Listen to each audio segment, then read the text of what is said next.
Hi guys, welcome to my YouTube channel. If you are new here, welcome. If you are a subscriber or just clicking this video for the first time, I hope and pray that you get something from my content, my testimony, me reading. I am just gonna go ahead and jump into it. I don't know how long this one's gonna be, but just get comfortable because it's probably gonna be a little lengthy, maybe. So yeah, this is gonna be going over, I just did a video about Noah and God kind of put Noah heavy on my heart and just the story of Samson and Delilah. So I turned to Judges 16, which is like the story of it, but I think in order to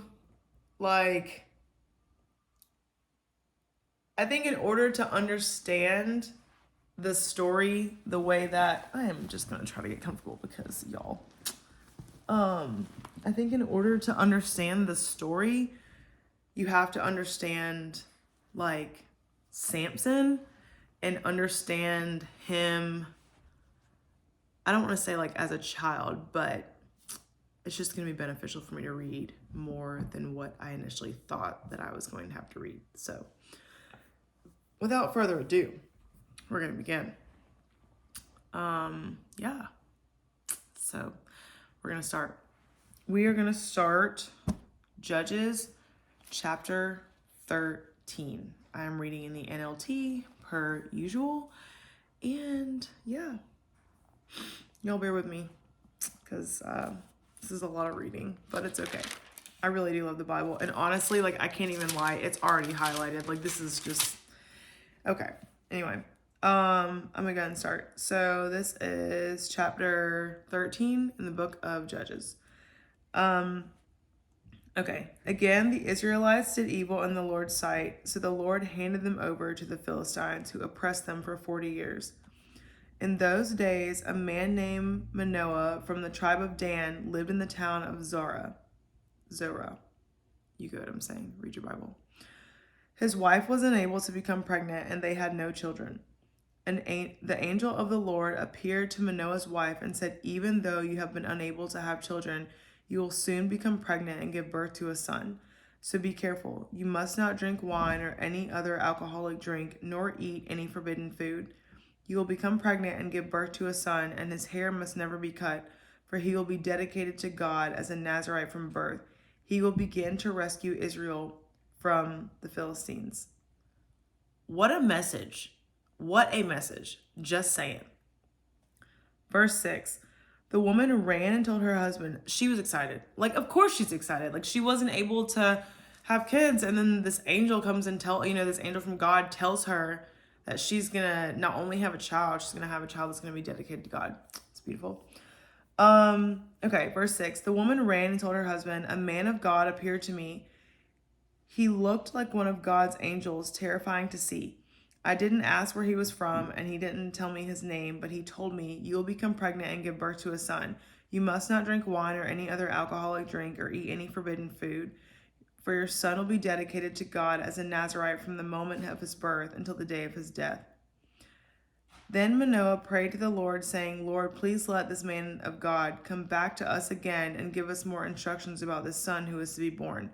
So I wanted to talk about this because this is a good example of someone taking things back to God, right? So it doesn't say that he didn't believe his wife, but when you think about God's order, it's God, man, woman, child. So the angel came to the woman, she went to her husband, and her husband went to God. Beautiful order. We love it, right? So I just want to talk about that because that's important. That's really that's it. That's important. So her husband took what the angel told her or was prophesied to her. Her husband took that back to God and waited for God to confirm. So verse 9, it says, God answered Manoah's prayer, and the angel of God appeared once again to his wife as she was sitting in the field. But her husband Manoah was not with her, so she quickly ran and told her husband, "The man who appeared to me the other day is here again." Manoah ran back with his wife and asked, "Are you the man who spoke to my wife the other day?" "Yes," he replied, "I am." So Manoah asked him, "When your words come true, what kind of rules should govern the boy's life and work?" It says when, not if. So I'm gonna pause on this one if y'all can't tell. I'm way more comfortable, like, I'm not gonna lie, like, I'm a lot more comfortable like teaching the Bible and like and I don't know. I don't mind like saying whatever God wants me to say, but like I love teaching the Bible because there were so many times that I think I tried to read it when I was younger and I just didn't understand it and I didn't really have anybody to explain it to me. So I hope that, like I said, I just hope that these videos help you guys. So I think it's really cool that Manoah asked God and God answered his prayer through his wife again. Like, so she knew that God was speaking to her from the angel again, like, right? It was confirmed twice. But also her husband knew because he had just prayed and asked God, um, like, "Lord, please let this man of God come back to us again, and give us more instruction." So that to me is just, I don't know, I love that. So she runs to her husband and I'm sure she's got to be freaking out. Like, first of all, like, if you ever, I don't know, I don't think angels are, they're not like, they're kind of scary, I would assume from what I've read and whatever. So she's running back to her husband and is excited and like telling him the man that appeared to me is here again. And I think it's beautiful how God gives them time for her to go get her husband, for her husband to come back to um ask the angel more questions. All right, moving on. So verse 12, it says, "So Manoah asked him, 'When your words come true,' faith, not if, when, 'what kind of rules should govern the boy's life and work?' The angel of the Lord replied, 'Be sure your wife follows the instructions I gave her. She must not eat grapes or raisins, drink wine or any other alcoholic drink, or eat any forbidden food.' Then Manoah said to the angel of the Lord, 'Please stay here until we can prepare a young goat for you to eat.' 'I will stay,' the angel of the Lord replied, 'but I will not eat anything. However, you may prepare a burnt offering as a sacrifice to the Lord.' Manoah didn't realize it was an angel of the Lord. Then Manoah asked the angel of the Lord, 'What is your name? For when all of this comes true, we want to honor you.' Verse 18, it says, 'Why do you ask my name?' The angel of the Lord replied, 'It is too wonderful for you to understand.' Then Manoah took a young goat and a grain offering and offered it on a rock as a sacrifice to the Lord. And as Manoah and his wife watched, the Lord did an amazing thing. As the flames from the altar shot up toward the sky, the angel of the Lord ascended in the fire. When Manoah and his wife saw this, they fell with their faces to the ground. The angel did not appear again to Manoah and his wife. Manoah finally realized it was the angel of the Lord, and he said to his wife, 'We will certainly die, for we have seen God.' But his wife said, 'If the Lord were going to kill us, he wouldn't have accepted our burnt offering and grain offering. He wouldn't have appeared to us and told us this wonderful thing and done these miracles.' When her son was born, she named him Samson, and the Lord blessed him as he grew up. And the Spirit of the Lord began to stir him while he lived in y'all. I don't know where he lived because this is a word. Mahandan, not sure, which is located between the towns of Zorah and Eshtaol." Y'all just gotta read your Bible because verse 25, I don't even know where those places are. Anyway, so I have a note in here that says that she had more faith. So to me, it just seems like the wife had more faith than the husband did. I don't know where they are, like, in their faith journey. You know what I'm saying? Like, I'm not trying to, like, pick him apart or anything like that. But it just seems like,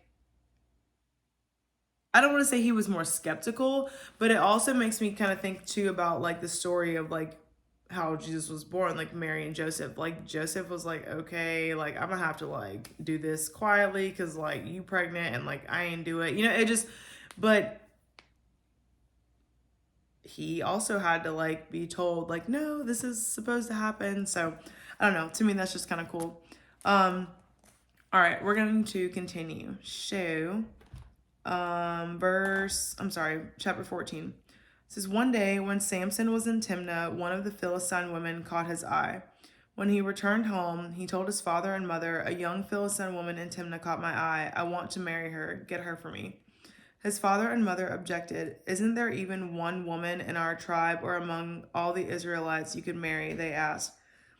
Why must you go to the pagan Philistines to find a wife? So,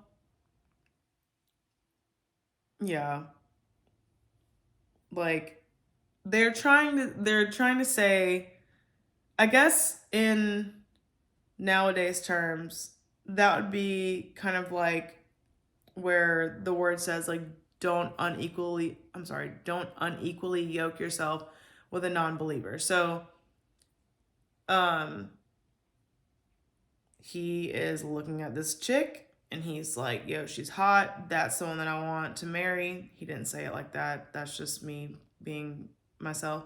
But his parents are like, yeah, like can you not find somebody else? Like that's just like they're pagan. Like that's not how they want this to go, right? His parents are obviously like trying their best, I'm assuming, to like live the way that the Lord wants them to live, considering that they just had all these experiences and now have Samson, which was prophesied to them in chapter 13. So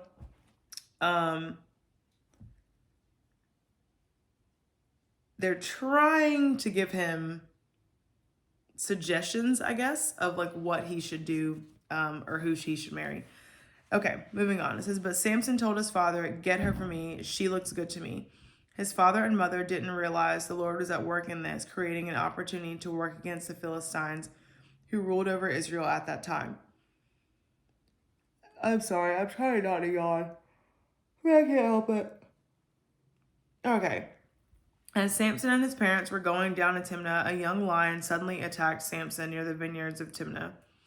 At that moment, the Spirit of the Lord came powerfully upon him, and he ripped the lion's jaws apart with his bare hands. He did it as easily as if it were a young goat, but he didn't tell his father or mother about it. When Samson arrived in Timnah, he talked with the woman and was very pleased with her. Later, when he returned to Timnah for the wedding, he turned off the path to look at the carcass of the lion, and he found that a swarm of bees had made some honey in the carcass. He scooped some of the honey into his hands and ate it along the way. He also gave some to his father and mother, and they ate it, but he didn't tell them that he had taken the honey from the carcass of the lion. Fact check me on this, look this up on your own, but I'm pretty sure that's like a no for like back in that time. Like you wouldn't want, I guess because technically like he killed the animal, I don't think that you would want to eat from it. I believe that is true. I am not 100% sure, but I think that's the purpose of that being written there like that. Oh my gosh, my cat is playing with my phone charger. Lions are massive. Just throw that out there. Lions are absolutely massive. They're not small. And just to think that someone just ripped their jaw apart is absolutely insane to me. But that is what happened because that's what the word says. And it says he did it as easily as if it were a young goat. First of all, goats are super cute. I don't know if you've ever seen a baby goat. They are literally the cutest things. You just had to make your little debut, didn't you? They are the cutest things, and they're so small. But yeah, that's insane. So he was super strong, and his strength came from God. That was one of his gifts. All right, moving on. So, like I said, I don't think that the whole like eating honey thing, yeah, I don't think that was like, I guess it would be like unclean, right? And I don't know how long it takes for bees to make honey. Like, I guess I'll edit this and put that on here because I gotta look that up. Because that's not like an overnight thing. Okay, moving on. Verse 10. As his father was making final arrangements for the marriage, Samson threw a party at Timnah, as was the custom for elite young men. When the bride's parents saw him, they selected 30 young men from the town to be his companions. I am yawning. I'm sorry. Whew. Okay. Samson said to them, "Let me tell you a riddle. If you solve my riddle during the 7 days of the celebration, I will give you 30 fine linen robes and 30 sets of festive clothing. But if you can't solve it, then you must give me 30 fine linen robes and 30 sets of festive clothing." All right, they agreed. "Let's hear your riddle." So he said, "Out of the one who eats came something to eat. Out of the strong came something sweet." 3 days later, they were still trying to figure it out. On the fourth day, they said to Samson's wife, "Entice your husband to explain the riddle for us, or we will burn down your father's house with you in it. Did you invite us to the party just to make us poor?" So Samson's wife came to him in tears and said, "You don't love me, you hate me. You have given my people a riddle, but you haven't told me the answer." "I haven't even given the answer to my father or mother," he replied. "Why should I tell you?" So she cried whenever she was with him and kept it up for the rest of the celebration. At last, on the seventh day, he told her the answer because she was tormenting him with her nagging. Then she explained the riddle to the young men. So if you read Proverbs, it talks about how like a nagging woman is worse than like a dripping faucet. It talks about how a nagging woman is like worse than like sleeping on the roof of your house. Like there are just, and it's in there over and over and over. It's in there multiple times. So okay, so I have this note that I wrote down. It says Samson makes a bet. The men don't want to lose the bet, so they ask his wife to get the answer out of him. It says they win, and he gets angry. She is now married to someone else. Okay, so this is a note that I wrote just because the story was kind of a lot. Okay, I'm just gonna read it, and then some of it's gonna make sense in a minute. It says Samson makes a bet. The men don't want to lose the bet. They ask his wife to get the answer out of him. They win. He gets angry. She is now married to someone else. He gets angry again, burns their fields, and the wife and father die anyway. That is the note that I have. All right, we're going to keep reading. Okay,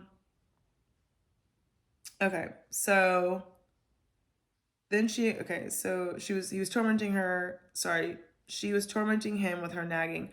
Then she explained the riddle to the young men. So before sunset of the seventh day, the men of the town came to Samson with their answer. "What is sweeter than honey? What is stronger than a lion?" Samson replied, "If you hadn't plowed with my heifer, you wouldn't have solved my riddle." Ouch. Just saying. Then the Spirit of the Lord came powerfully upon him. He went down to the town of Ashkelon, killed 30 men, took their belongings, and gave their clothing to the men who had solved his riddle. But Samson was furious about what happened, and he went back home to live with his father and mother. So his wife was given in marriage to the man who had been Samson's best man at the wedding. What? Like, oh my gosh, this is nuts. Y'all, the Bible is like so interesting to me. So, okay, we're gonna like it's not funny. I'm not laughing. I am laughing. I'm definitely laughing. All right. So, just a recap cuz that's a lot. Like if your mind is all over the place right now, I get it because mine is. So Samson is just he's a lot. He's a lot. So we just read chapter 13. This is like that's about his birth and his parents and the encounter with the angel and their faith in God and blah blah blah blah. And now he's here. So Samson wants to marry this woman who is not an Israelite. I believe they're Israelites.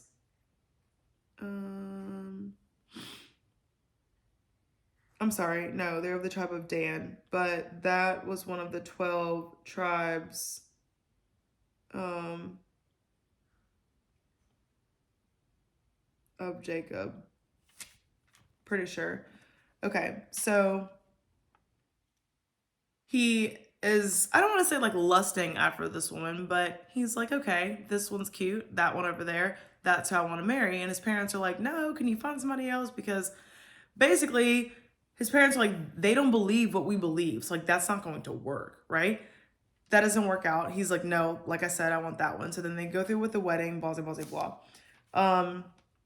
So he rips his lion's mouth apart, gives his parents the honey from it, because there were bees making honey in it. Okay, so now they're at a wedding, and Samson is, I don't want to say like taunting her. Um, let's see. Because it was the bride's parents that picked those people. So the bride's parents are pagan, right? So they ultimately have different beliefs. So he's like taunting them about this riddle. If you can't solve it, like basically he's making a bet, right? So the men know how to get to him because they go through the wife. Does that not sound like the devil? I'm just saying. Like, that sounds like the enemy. But anywho, so entice your husband and explain the riddle for us, or we're gonna burn down your father's house with you in it. Like get your husband to explain the riddle, or we're gonna kill you. That's where we're at. And they say, did you invite us to this party to make us poor? Like, what? And we're only getting bits and pieces of it, but if you think about this, I guess with your imagination, like, this is not a good situation to be in. Like, and this is also your wedding. So this is not good. So she comes up to Samson in tears and it's like, you don't love me, you hate me. And it's like, that's the first thing, like, when I think about, because I'm a woman, I can say this, but it's like, okay, he's trying to marry you, so he obviously doesn't hate you, but you've given my people a riddle, but you haven't told me the answer. And he's like, I haven't given my answer to my father or mother.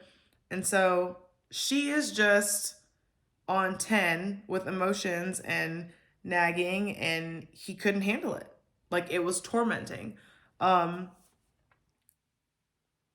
So he just ended up telling her the answer. He's like, he couldn't take it anymore.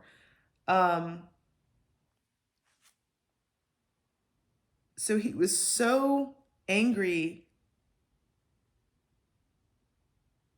that he went to a town and killed people, took their stuff, and gave their stuff to the people that solved the riddle.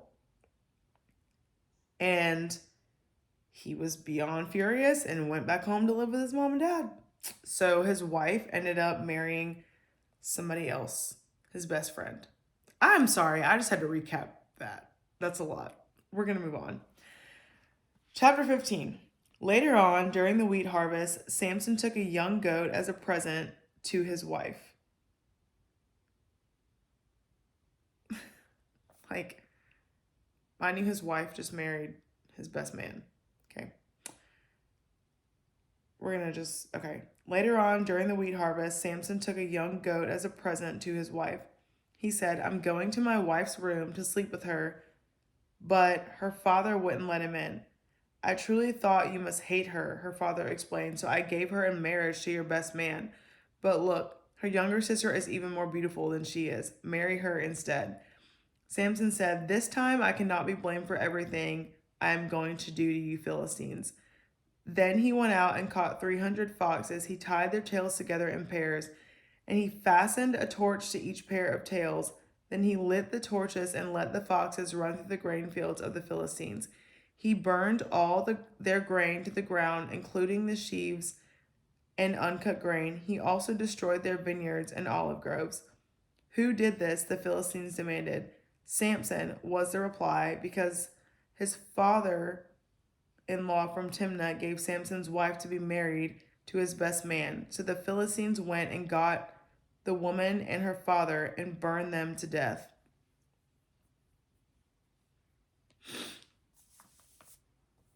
This sounds like an episode of Maury or something. So we can obviously see that Samson was upset, And he definitely was gifted and had strength from God. And he will be dedicated to God. And he was very human, and he had very human emotions. Yeah. Yeah. I'm sorry, y'all. This is a lot. I was not expecting all this tonight because yeah. So I think it's also interesting too that he got upset at the wedding because of the bet, and then he was so upset that he went back home to live with his mom and dad, his mother and father, and his wife is obviously distraught, and so his wife's, I guess, supposed to be wife's father gives her to somebody else, and then he just finally snaps out of it, and it's just like, okay, I'm back, and like, what? And so his wife's like, the father's like, okay, like I thought that you couldn't stand this girl, so I gave her somebody else, but you can have the other daughter. So it's like, it's almost like he's getting upset because he's like not getting his way. Like he's the one that's making like the jokes, and then it's like when they don't work the way that he wanted them to work, the way that he thought they were gonna work, like he gets upset. So he's caught their fields on fire, which back then that's how they made money too. So like he's like catching all these, he's ruining people's finances ultimately too. Destroy their vineyards, destroy their olive groves, burn all their grain to the ground, which obviously those take time to burn. Excuse me, those take time to grow. So the Philistines are like, who did this? Like who? And he was the one that did it. They told him why. And so instead of them going to attack Samson or going to him, the person that did it, they went and got the woman and her father, and they burned them to death. Okay. So, verse 7, it says, because you did this, Samson vowed, I won't rest until I take my revenge on you. So he attacked the Philistines with great fury and killed many of them. Then he went to live in a cave in the rock of Etam. The Philistines retaliated by setting up camp in Judah and spreading out near the town of Lehi. The men of Judah asked the Philistines, why are you attacking us? The Philistines replied, we've come to capture Samson. We've come to pay him back for what he did to us. So 3,000 men of Judah went down to get Samson at the cave in the rock of Edom. They said to Samson, don't you realize the Philistines rule over us? What are you doing to us? But Samson replied, I only did to them what they did to me. Now we remember that the Bible says that vengeance is the Lord's. Just saying, do not recommend retaliation. Not what God wants us to do. Verse 12, but the men of Judah told him, we have come to tie you up and hand you over to the Philistines. All right, Samson said, but promise that you won't kill me yourselves. We will only tie you up and hand you over to the Philistines, they replied. We won't kill you. So they tied him up with 2 new ropes and brought him up from the rock. So I have this part about the new ropes underlined. I think that is important because the new ropes are supposed to be like stronger than used ropes, if you will. So it's just, it kind of like signifies his strength because he busts out of them. Verse 14, as Samson arrived at Lehi, the Philistines came shouting in triumph, but the Spirit of the Lord came powerfully upon Samson, and he snapped the ropes on his arms as if they were burnt strands of flax, and they fell from his wrist. Then he found a jawbone of a recently killed donkey. He picked it up and killed 1,000 Philistines with it. Then Samson said, with the jawbone of a donkey, I've piled them in heaps. With the jawbone of a donkey, I've killed 1,000 men. When he finishes his boasting, he threw away the jawbone, and the place was named Jawbone Hill. Samson was now very thirsty, and he cried out to the Lord, you have accomplished this great victory by the strength of your servant. Must I now die of thirst and fall into the hands of these pagans? So God caused water to gush out of a hollow in the ground at Lehi, and Samson was revived as he drank. Then he named that place the spring of the one who cried out, and it is still in Lehi till this day. Samson judged Israel for 20 years during the period when the Philistines dominated the land. So at this point, he knows that God, one, is covering him, two, is giving him strength. Like, he's aware of the strength that he has. And I don't know, I think to make him, obviously he is a human, but to make him more human, like, he's still angry. He's still killing people, which obviously this is God's plan, because that's what it said in in chapter 13. Because in chapter 13, verse 5, it says, "You'll become pregnant and give birth to a son, and his hair must never be cut, for he will be dedicated to God as a Nazarite from birth. He will begin to rescue Israel from the Philistines." It doesn't say how he's going to do it. Like, how he's going about it, obviously, is probably not the best way, but that's what he did.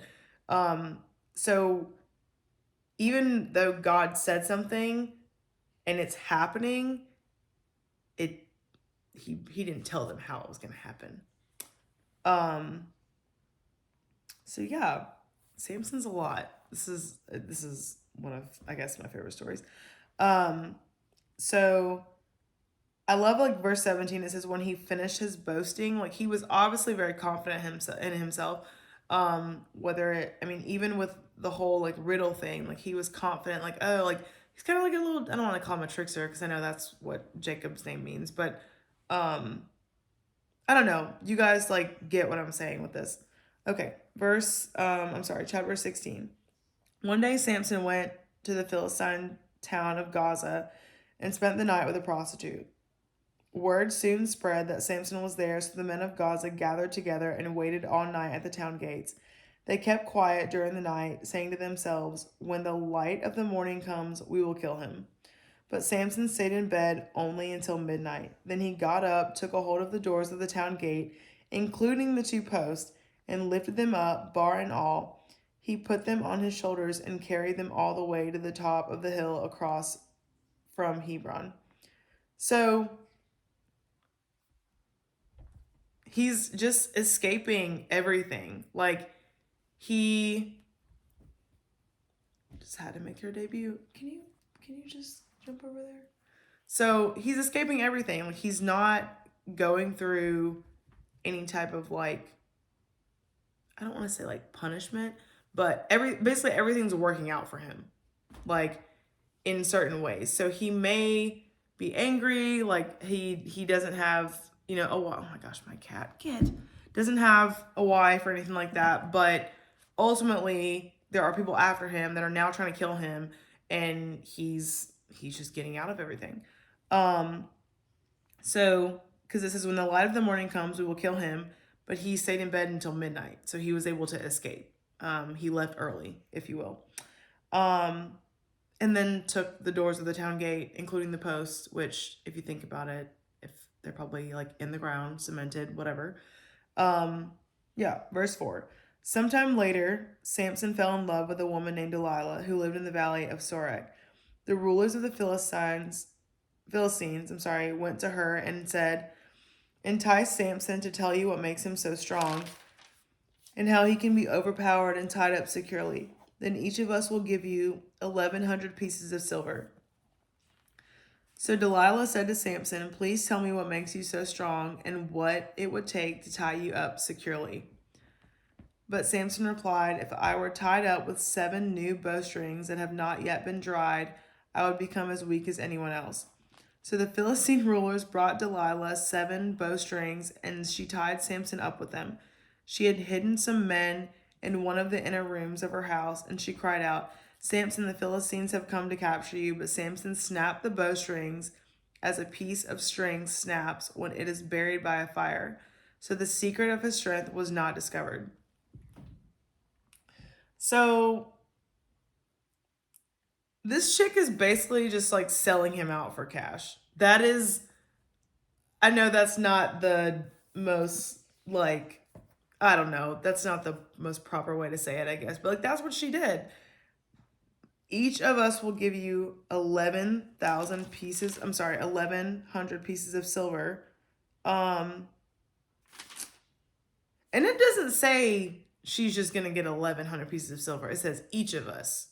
So if there's 10 of them, she's getting 1,100 and she's getting 11,100 pieces of silver. Like, so she's getting a lot of money. That's where I'm getting at. So it doesn't work because he didn't tell her the truth, right? Verse 10, afterwards Delilah said to him, "You've been making fun of me and telling me lies. Now please tell me how you can be tied up securely."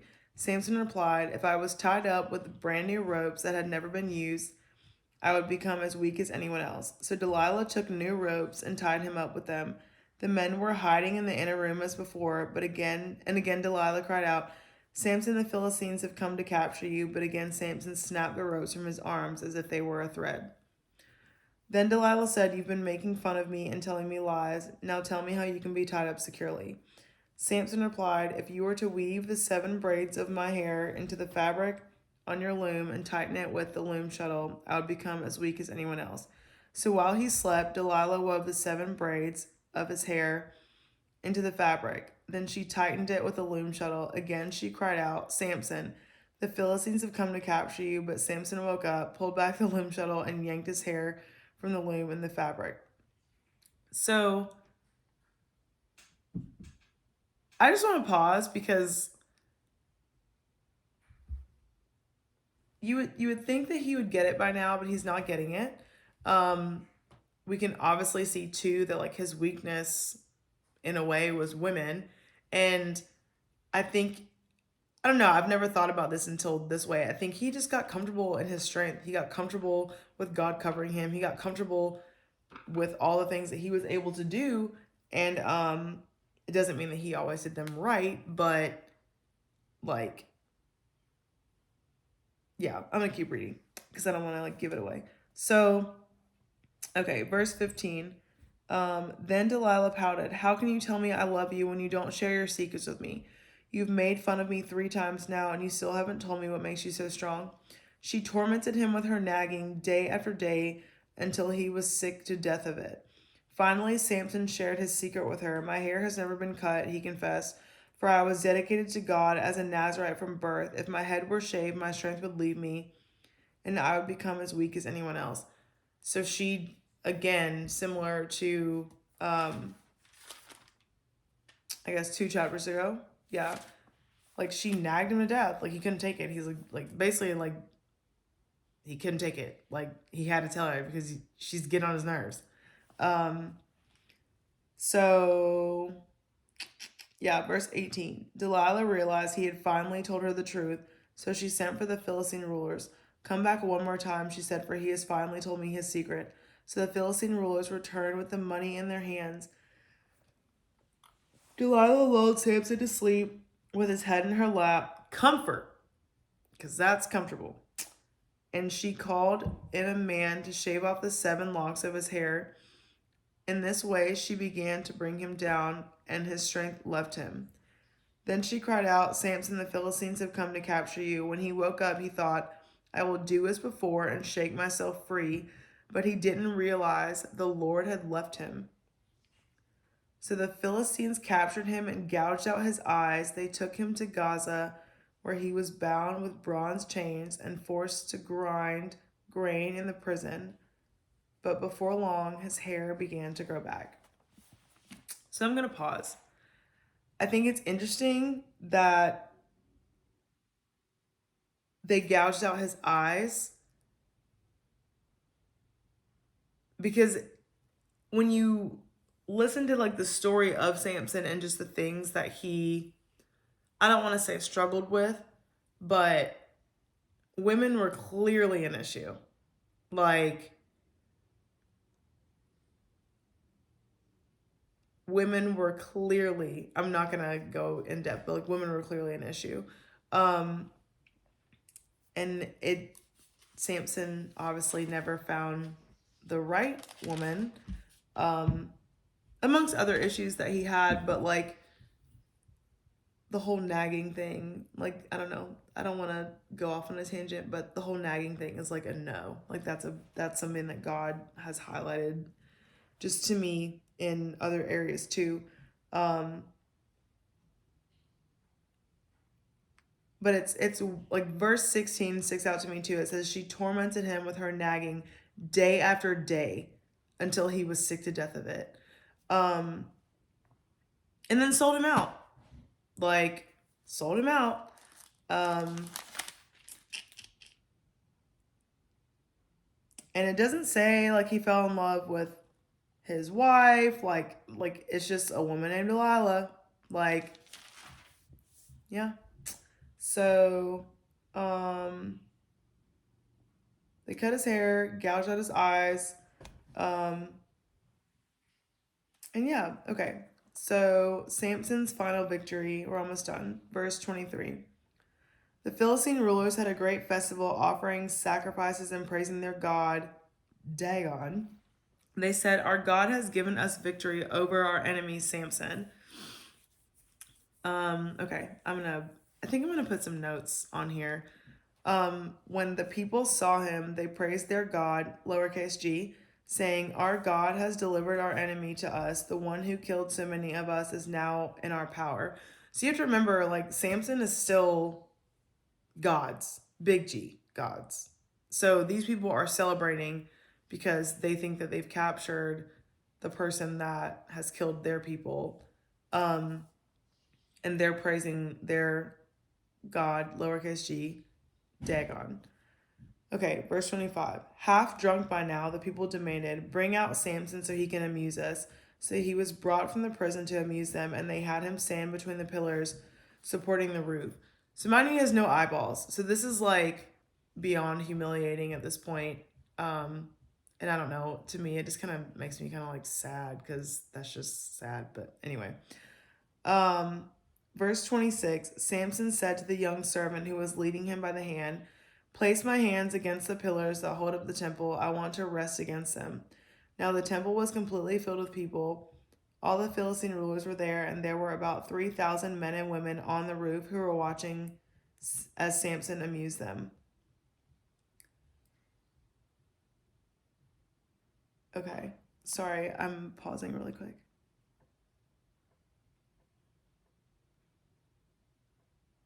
Okay. Okay. Verse 28. Then Samson prayed to the Lord, "Sovereign Lord, remember me again. Oh God, please strengthen me just one more time. With one blow, let me pay back the Philistines for the loss of my two eyes." Then Samson put his hands on the two center pillars that held up the temple, pushing against them with both hands. He prayed, "Let me die with the Philistines." And the temple crashed down on the Philistine rulers and all the people. So he killed more people when he died than he had during his entire lifetime. Later, his brothers and other relatives went down to get his body. They took him back home and buried him between Zorah and Eshtal, where his father Manoah was buried. Samson had judged Israel for 20 years. So I have a note here that says Samson's best display of strength was when he died. He prayed to the Lord, asking him to remember him, which ironically goes with all the other things that I've been talking about on this channel. God is funny. So just a couple things that I wanted to point out from reading this. Like, all throughout the story of Samson, even from like his little riddles and like the women and just his anger, like it doesn't ever talk about him consulting God. It doesn't ever talk about him like praising God or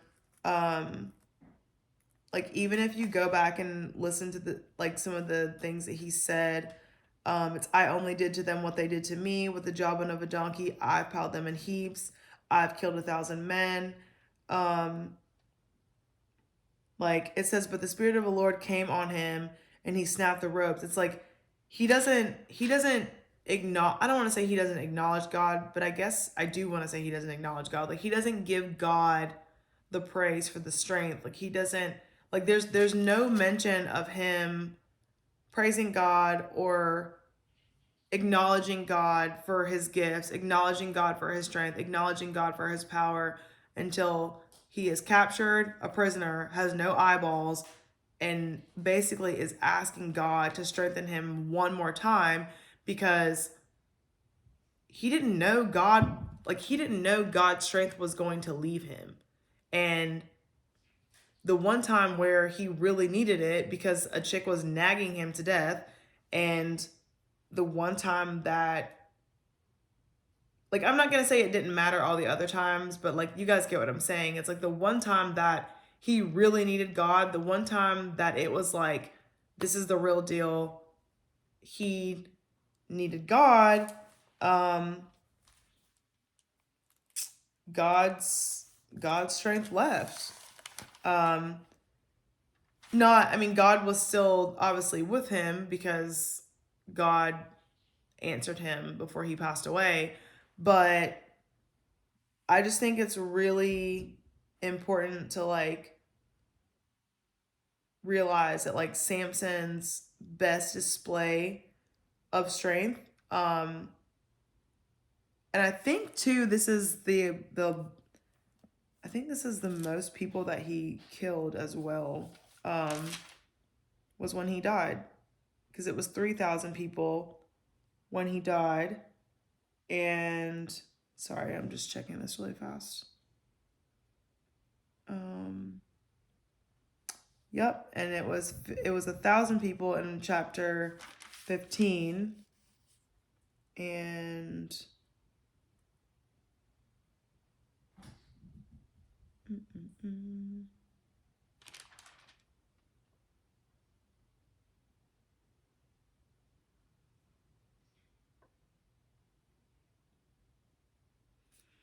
yeah, so okay, so he killed 1,000 people. Sorry, I'm trying to find something. Yeah, so all those people died.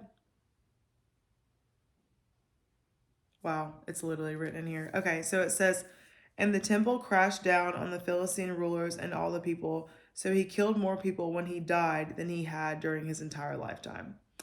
Um,